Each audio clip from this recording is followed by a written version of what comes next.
I'm delighted to be here today.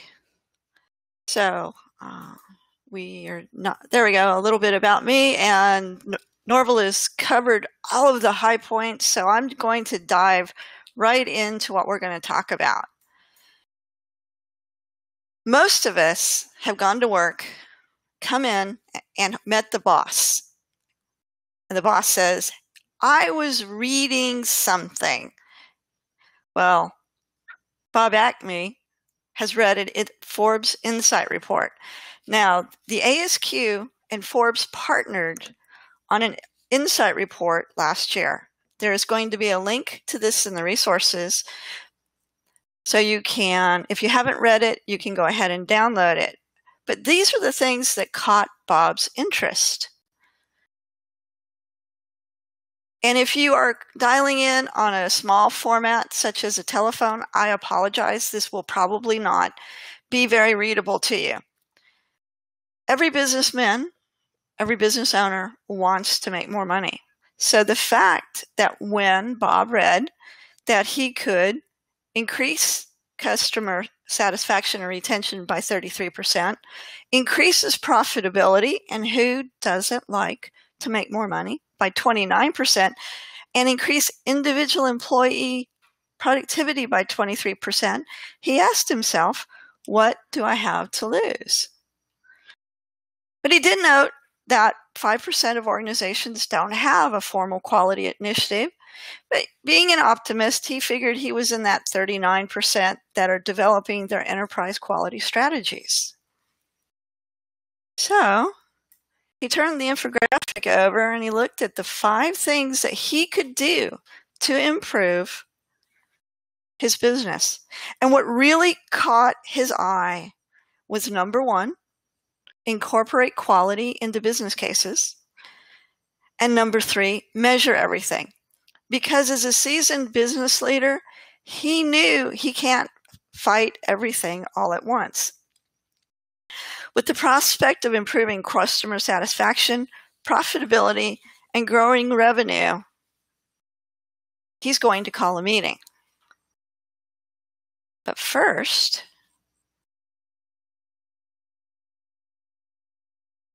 there we go. We're going to talk about culture and quality. Culture is the shared experiences, expected behaviors, and the value system of individuals within an organization. People's behavior as an individual emerges from the choices that are available to them within the culture of that organization.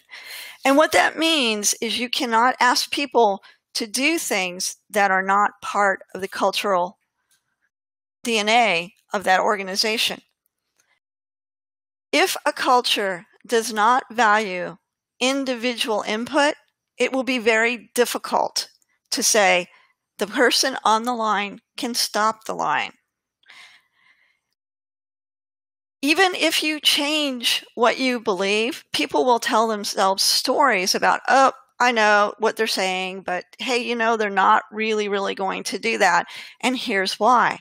It is the stories that people tell themselves that's going to determine whether or not you can change your culture from one that may not be very quality focused to one where your customers are delighted, your workforce stays forever, and your competitors say, I wish we were like you. Workplace culture is based on how do you reward people and what do you reward them for? We all like to be rewarded, and so we're going to do the things that reward us, even if those things are contrary to what is the published procedures of an organization or values. Next, our teams. Are we on a good team where we support each other? Am I in competition with other people on my team? And is my team in competition with other people? What kind of a workspace is it? Can I leave my desk or does everyone watch me? Is my boss constantly wondering where I am? Can I take a break when I need to if I'm on a manufacturing line? What is on the walls around us? Are we surrounded by big posters that say, be productive? Our employee is number one. We won this award. Are we surrounded by things that say, hey, we value the person as a person. We know you have up days and down days, and here's how you can find balance. Each of those individual things stack on one another. And that is your workplace culture. So anytime that you want to make a change to one piece of it, you are going to be affecting and affected by those other pieces. All right, time for our first poll. Who is responsible for quality in your organization? And I'm going to stop the screen share so that we can do the poll.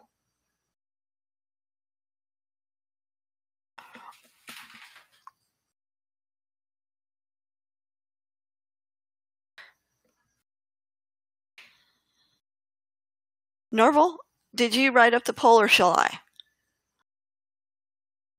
Hold on just a second here. Let me see if I can get the right poll to show up. Okay, I'm going to start it. Okay, there it goes.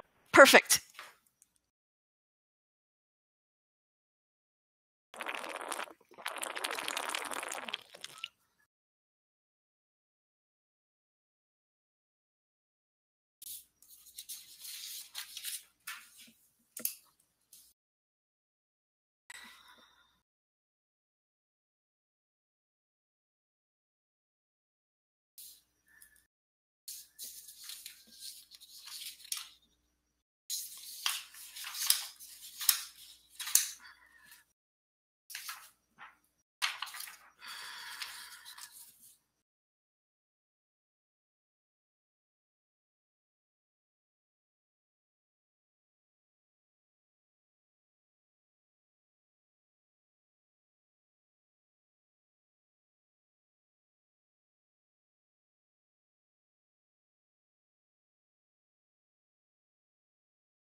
Norval, should we close the poll now? It looks like everyone's pretty much had a chance to make their selection. We'll go ahead and do that. Okay. All right. Could you give me those numbers again for leaders? Oh, no. All right. Yeah, will everyone please vote again now that we know that it goes away when the poll is closed? Wow. Well, new platform. We learn something new every time. Absolutely. Sorry about that. Oh, I'm a trainer at heart. This is a training operation. I really appreciate the folks who are also talking in the chat box and giving us their stuff, because that is helpful if you cannot vote. So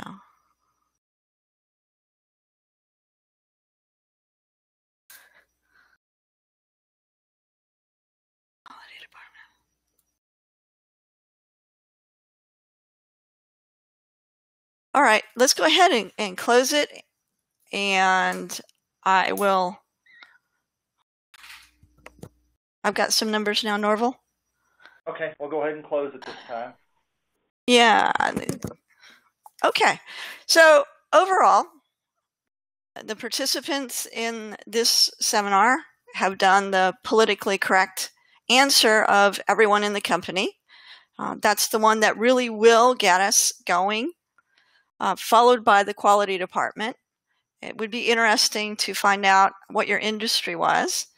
And finally, several people said the leaders and managers.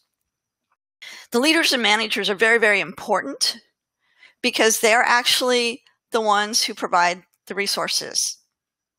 So if you can only get some people on board first, you need to get the leaders and managers on board, because those are the folks who are going to allow us to have the resources and back us up when we want to make changes.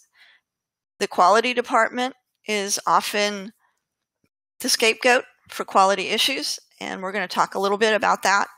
But at the end of the day, it's everyone from the C-suite to the last person taping up the box and delivering it to our customers.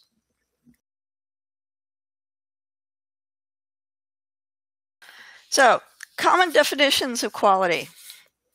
We're familiar with most of these. We do things well.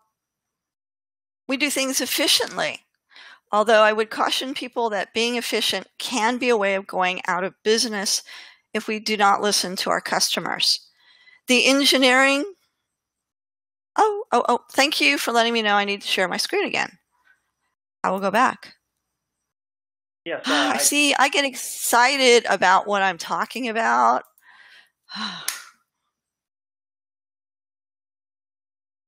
All right. Thank you for letting me know I needed to share my screen. Yeah. Common definitions of quality. Doing things well, that is effectively, which is something we do want to do. We want to eliminate waste and rework. We want to do things efficiently, but not so efficiently that we, efficient ourselves out of business. Engineers are fond of pointing to the contract where they say the product meets the customer specifications, and the general definition of quality as being something desirable or valuable. Yet within an organization, we know that the definition of quality is certainly not so straightforward. In the C-suite, we might have a metric as the president or general manager or VP of operations that a certain amount of complaints is okay. So as long as it doesn't exceed that level that I have set, then things are at an acceptable quality level. General managers, a little closer to what's going on. They're shipping product. They met their shipping stuff. Not my problem. It's quality because I met my goals. And most simply, the person who's actually doing the work, whether that frontline worker is in a manufacturing situation or he's making sandwiches for me, he's not being yelled at. It's a quality day when nobody's yelling at me.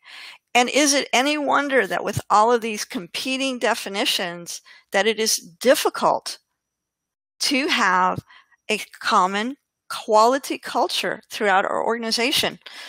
Over 50% of quality initiatives fail. This is well documented in academic literature. It may seem like common sense, but getting everyone to use the same meaning is critical if an organization wants to move toward a quality culture.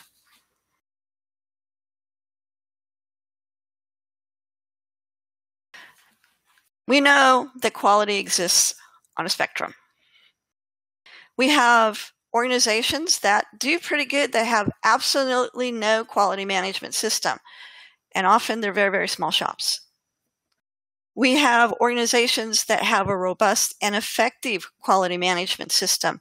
And by robust and effective, I'm saying that they have metrics, they have reasons for the way they act, and they are able to point to satisfied customers and a low amount of waste in their operations. In the middle, an organization is moving from clueless to world class. And there is no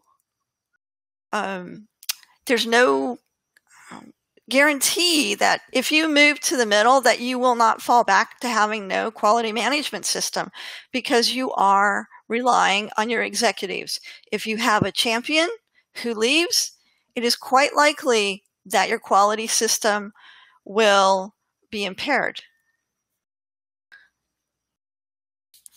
So the first part of moving up this spectrum is to have a common culture.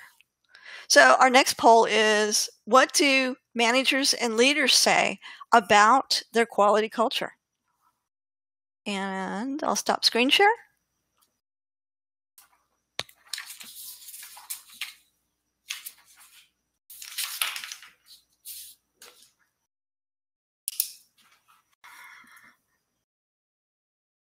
Nope.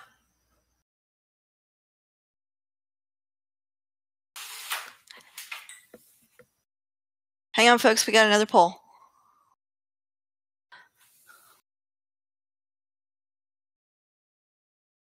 There we go. So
Marvel, do you want to go ahead and close down the poll, please? Yeah, are we gonna lose it if we do? We're going to lose it, but I wrote it down this time. Okay. Okay. So that was very interesting. I am seeing in the chat box that there was a request for none of the above. I would be very interested when we get to the questions portion to find out why you need none of the above and what you think could be useful as a fourth option. Okay, so it turned out that it was pretty much neck and neck between we are ISO certified and they're following ISO guidelines. But because they have a QMS, 51% say that they have a quality culture. So it's very interesting. But is it really true that because we have these frameworks, these auditable entities, that we really do have a quality culture? I'm saying that actually we don't. We just have a framework. Culture is what we're going to do. And whether or not we follow that and how well we follow that may or may not be profitable for the organization. So I don't know how many of y'all have heard of Sisyphus, but he was a Greek king in an area near Corinth. And according to mythology, he angered the Greek gods by being crafty and deceitful So they condemned him always to roll this boulder up a hill. And just as he would get to the top, if he could push it over, his punishment would end. Well, the boulder always rolled back over Sisyphus. And in our work as quality professionals, it's often Sisyphean. We keep pushing this boulder up the hill. We're putting in Lean Six Sigma tools. We're doing agile development. We are doing Gemba.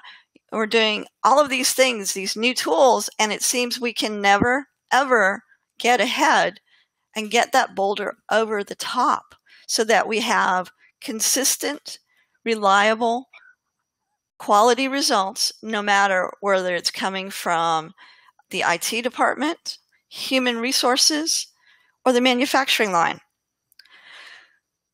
No matter what tool we use, and it's very easy to use tools, tools alone are not the answer.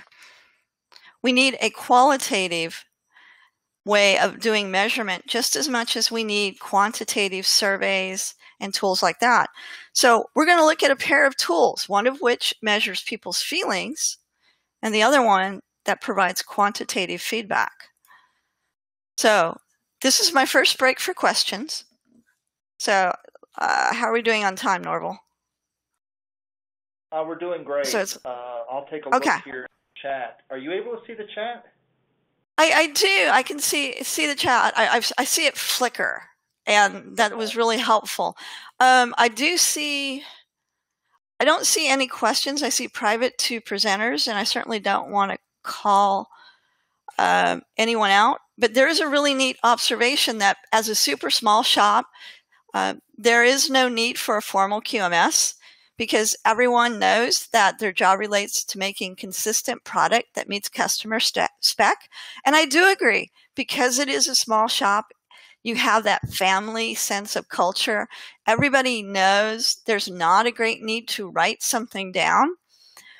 But I would ask you to consider what happens when some kind of catastrophe emerges. There is a weather event, or someone goes on vacation, or leaves. Do you have that knowledge? Have you captured it so that the next person coming in will pick up that level of passion about making that perfect part for that customer? Culture is very easy and very clear to see in smaller organizations. But as groups grow, each smaller group within it develops that a culture of its own. So the culture in the accounting department could be all about getting the best price, getting the smallest stuff. The culture in engineering is our quality means that we have the least amount of run steps in our programs. Then there's a quality department who's actually looking at stuff to specs. Everybody's got a different definition. Having that shared definition is important, and having an empirical way of aligning what you feel with what is the focus of this presentation. Do we have any more questions, or I'm going to move on? Okay, I'm going to move on. 2 tools. Crosby's Quality Management Maturity Grid was developed in 1979. And the Baldrige Excellence Framework, which is updated every 2 years. Now, despite being nearly 40 years old, this Crosby's grid is extremely useful. It offers a consistent method of checking people's perceptions. And remember, as advertisers tell us, perception is everything. The Baldrige Excellence Framework provides a quantifiable continuous improvement method. The Baldrige Framework is used by all state-level quality award programs.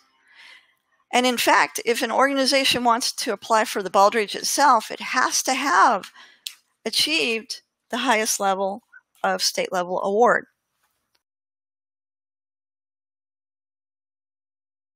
So, 2 things, qualitative and quantitative. These are the 2 sides of a coin. People are about emotions. People are about feelings. People are about the stories we tell.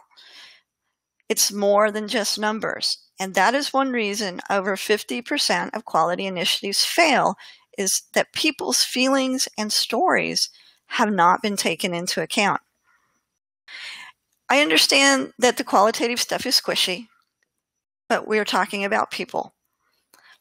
We often forget that the scientific method uses both induction, which is the observation of a phenomena, and deduction, the testing of a hypothesis developed from those observations.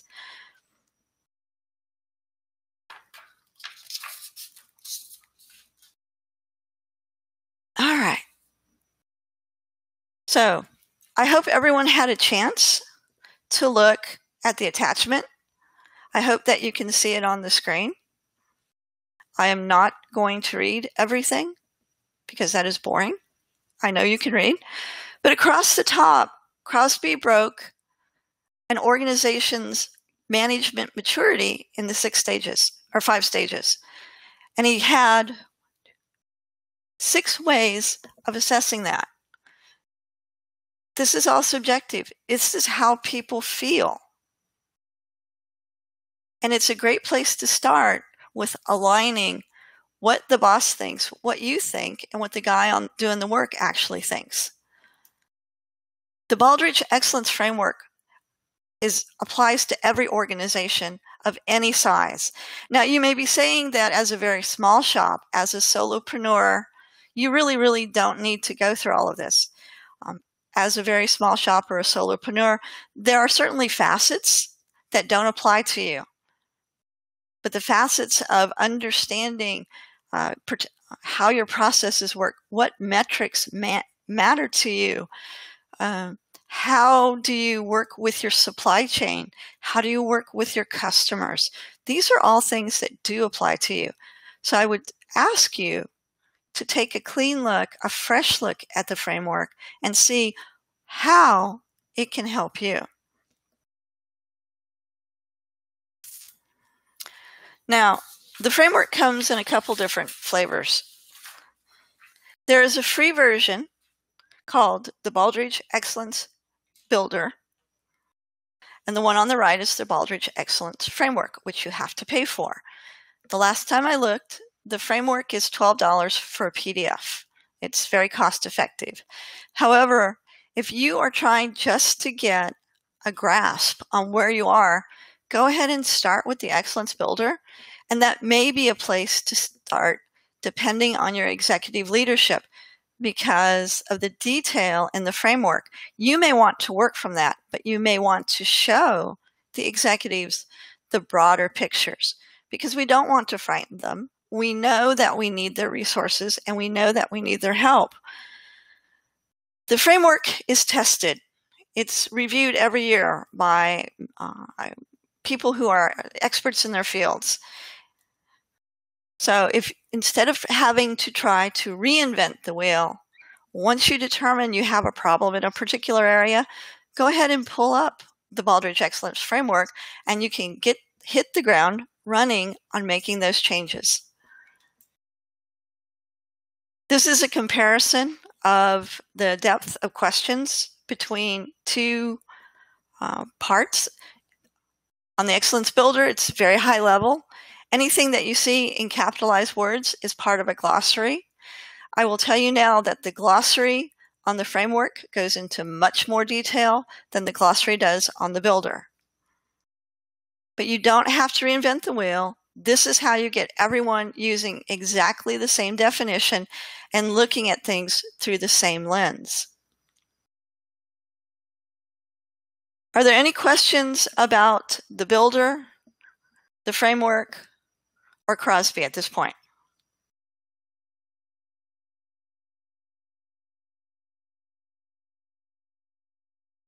I'm not seeing any questions in the question box. Oh, there is one that just came up. CMMI. All right. What does that definition mean to you? Or the abbreviation?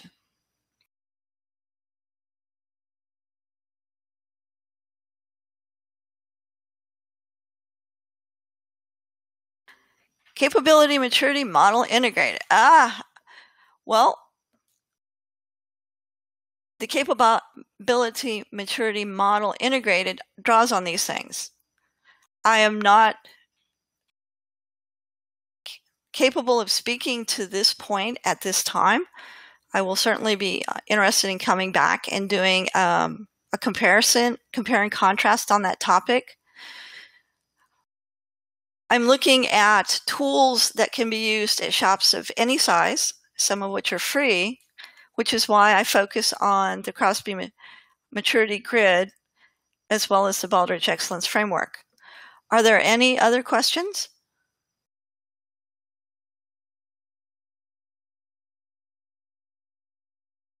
Okay. So at the beginning, we talked about Bob. Bob has called a meeting, and he wants to know what we can do using these two tools to assess the state of their quality culture. So he's invited Sue Thompson, who is their Director of Operations, Lisa Scott, and Paul O'Brien. And what he wants to know is there anything that they can do? Now, when your VP drops in on you, this is not a happy moment. So Sue has called ahead to Trent to say that she's coming by and she would like to work with Lisa and Paul O'Brien. Okay. So she has recommended, Lisa has recommended that they use the Baldrige Framework and the Crosby in order to get a look at the questions that Bob wants answered. So Sue filled out the framework, the grid, and if you take a look at it, she is saying that in terms of management and understanding, they are at the awakening phase. So they get 2 points. The quality organization status, a strong quality leader, 2 points again. But she's aware, because of the financials that she's been handling, that problems are fought as they occur. So, uncertainty. And she's not really sure how much the cost of quality is as a percent of sales, because that's simply not something that they're tracking. But, we're trying to make an effort to get better on our quality, but they don't know why they're having quality. So when you add all of these points up, you will get a total of 9. The grid has points assigned to each item.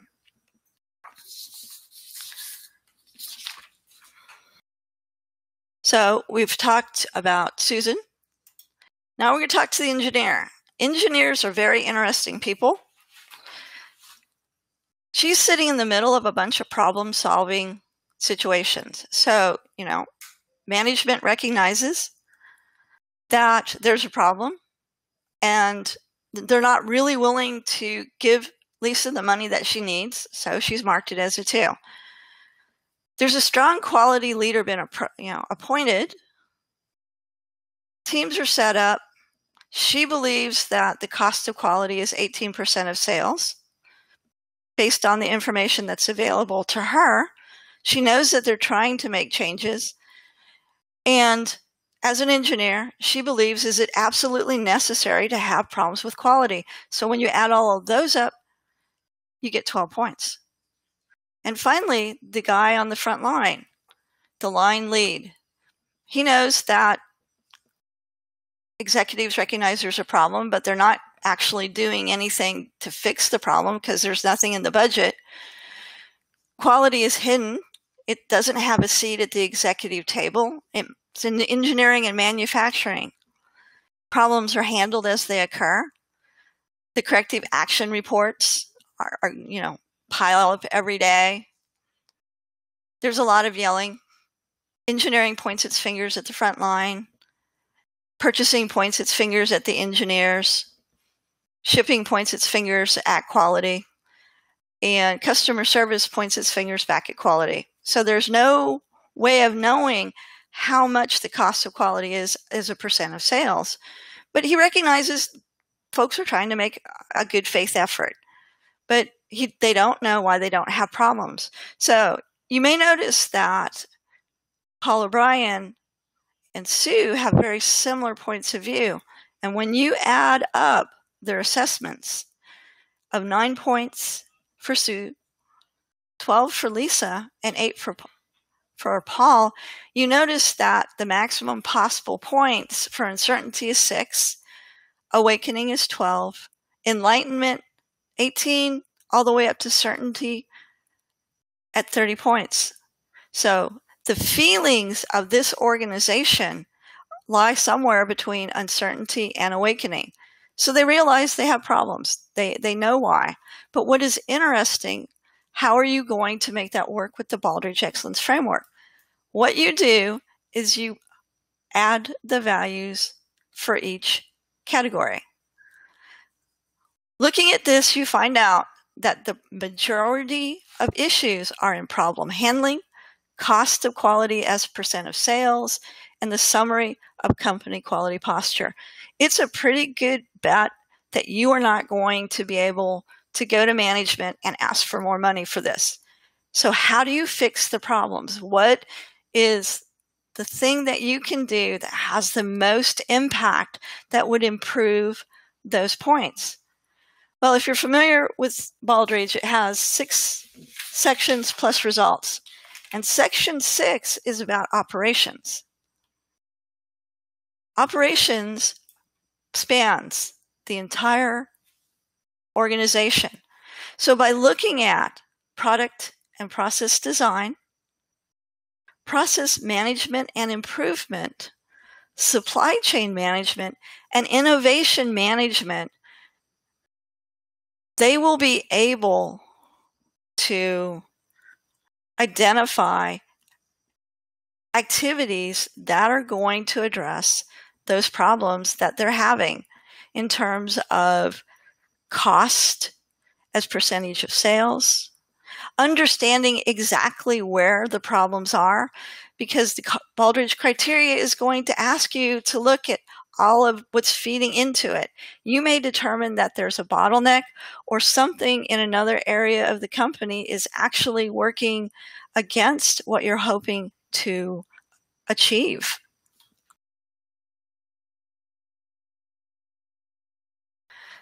In summary, the Crosby Quality Management Maturity Grid and the Baldrige complement each other by capturing the qualitative, I feel, I believe, along with the quantitative. This is how you look at improvement.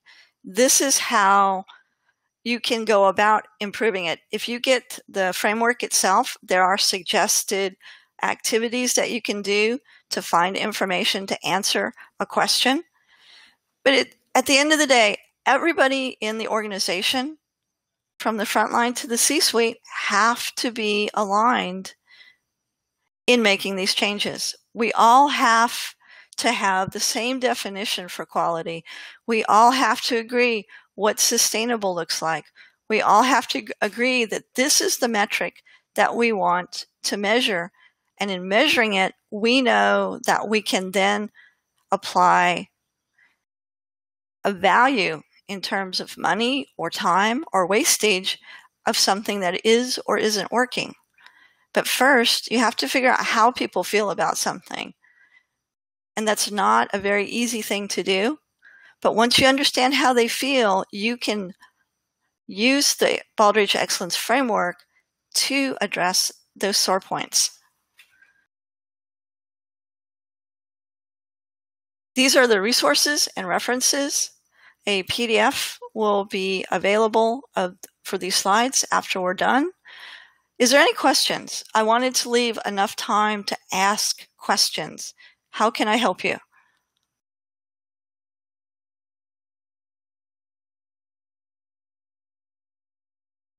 Okay, the line is now open for questions, or I shouldn't say the line, but the chat box is now open for questions.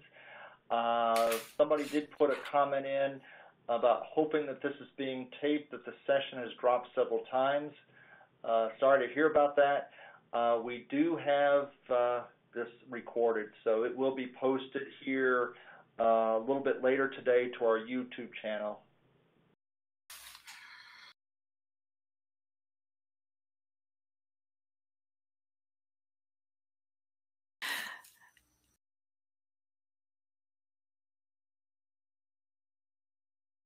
The PDF will have the slides, yeah. Yeah. There you go. If the feelings are so important, why hasn't the Crosby matrix been updated to reflect that? Great question. Why should it be updated? The Crosby matrix by itself is subjective. It is the people's feelings on how they fill it out. When you look at the matrix, it's asking you, how do you feel about this situation in your company? How do you feel about something as percentage of sales? You know, you are making your best guess for the most part if you do not have access to the data. These are statements of agree or disagree with. So quality improvement research has only recently began to take into account the impact of people's feelings on the success or failure of a quality management initiative. There are 42 soft quality management factors and 9 hard quality management factors. Those 9 hard quality management factors are things like tools, systems, measurements. The soft quality factors include everything from communication to training to culture, and by nature are difficult to measure quantifiably, which is one reason it's much easier to institute. Here are the Lean Six Sigma tools and framework, have at it. All right, I hope I answered your question about why feelings are important. The Crosby matrix hasn't been updated to reflect that. Someone has asked me to continue the ACME example to show how I would take the Crosby score into the Baldrige framework. Certainly. Let me go back here. So one of the fun things about being the presenter is you can load the assessment. So on Crosby, we looked at that there were issues with these things. I guess you cannot see my screen. At the top, we have problem handling, cost of quality as percent of sales, quality improvement actions. So when I added up across the 3 different assessments, I found out that problem handling is 4 points. I found out that cost of quality as a percentage of sales is 4 points. And the summary of company quality posture is 4 points. Because Baldrige has sections that are on leadership, strategy, customers, section 4 is on measurement, analysis, and knowledge management, 5 is on workforce, and 6 is on operations. Given a limited amount of resources, you can get your biggest punch for improvement by looking at how you're doing your operations. By looking at your operations in terms of product and process design, process management and improvement, supply chain management, and innovation management, you can tailor your response. These also are not standalone. The Baldrige Criteria is integrated. You may find that as you flip through it, you may take a piece out of measurement as you're working on the metrics that you're going to do as you reassess your product and process design. Baldrige is designed to work from top to bottom, left to right, all departments, all levels of the organization. So that is how I would take my Crosby values and then plug them into the Baldrige to see, where do I start? You can only eat the elephant one bite at a time. We are often finite in our resources, so we've got to look for that place where we get the biggest bang for our buck. All right. I've been asked how a government agency would assess cost of quality since you don't have sales. I love that, because interestingly, Baldrige does do governmental, and governmental often falls under the same criteria as nonprofit. So what the metrics that you are looking at as a governmental agency would be things like, what does it cost you to deliver your services?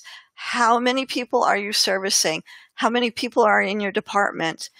The Arkansas National Guard at Little Rock received the Arkansas Governor's Quality Award a few years back. They're both military and governmental, but what they did is they showed readiness, they showed uptime. The Arkansas Department of, I think it's Human Services, their IT department also received an Arkansas Governor's Quality Award. And what they did is they were able to show things like uptime, things that were related to their mission, vision, and values. And cost of quality was then assessed as the inability to meet those mission, vision, and values. I would urge you to get in contact with your local state level quality groups. One of the cool things about Baldrige at the state level is that you get a feedback report. And that feedback report becomes your roadmap. And the folks who do it are all volunteers, like me. So I don't know anywhere that you can get a team of consultants for the small amount of money that you pay to apply for the role. Any other questions?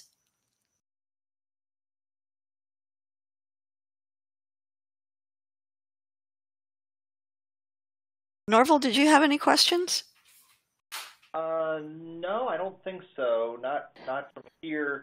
While we're waiting for folks to perhaps type in their last question, I'll go ahead and remind everyone that our next webinar will be on Tuesday, August the 28th. It'll be Risk-Based Decision Making with Jim Rooney. It'll be at 12 noon Eastern Time. So hopefully many of you who are on today can join us again on Tuesday. We do have a lot of folks registered for Tuesday, but we still got plenty of space available if you do want to register.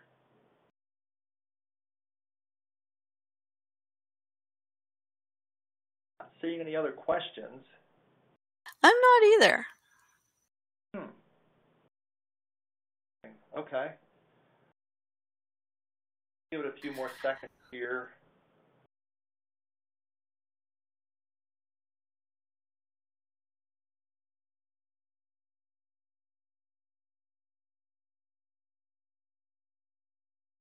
Okay, well, we're within less than 5 minutes to the top of the hour.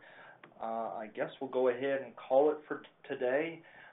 We'd like to thank Dr. Charlie Barton for presenting for us today. You're welcome. It's been my pleasure. Oh, somebody said they had one question. Okay. All right. Where's the question?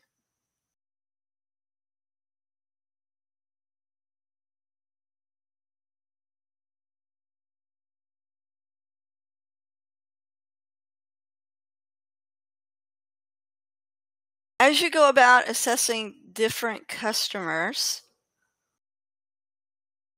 okay. Is there more to that question?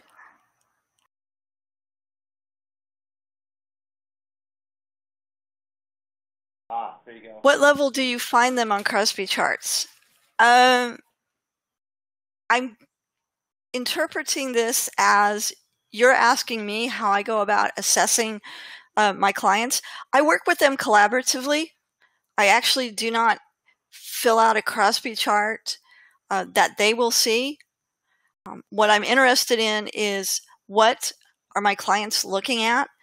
I'm helping them to get to a common ground, a synthesis of their different points of view, because until they can agree about where they are, it's not likely that anything that we propose in making changes to their way of working would actually be adopted. This goes back to the stories that they tell each other and themselves about where we are. And sometimes the vocabulary of an organization means that you can't actually do something.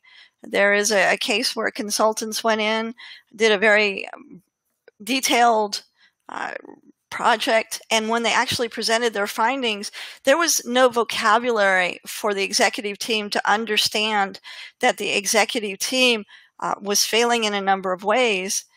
They simply didn't understand because they weren't willing to accept a different definition for the ways that they were working. As a consultant, it's something I bear in mind because I want to understand where my clients are coming from. Only then can I help them. Did I answer your question, sir?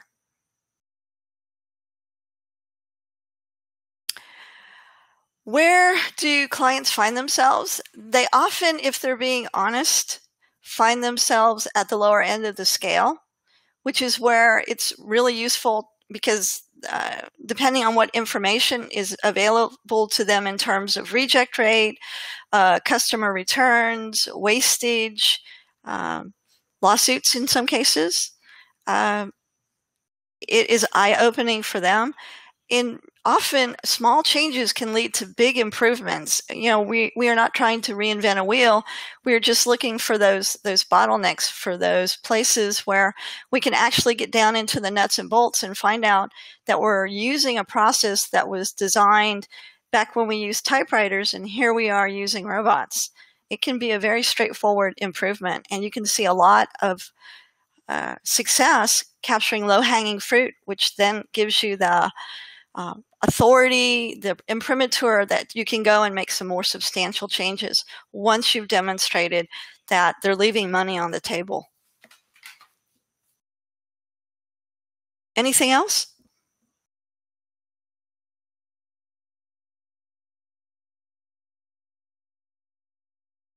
I'm not seeing anything come up. Oh.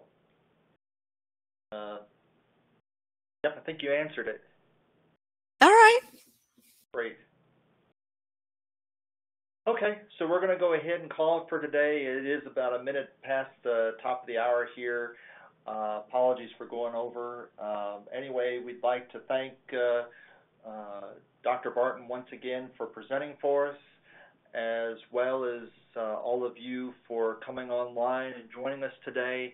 As I mentioned before, our next webinar will be on Tuesday at 12 noon Eastern Time. Hope many of you can join us for that. And until then, I'd like to wish everyone a great rest of the day, and we'll see you soon. Bye now.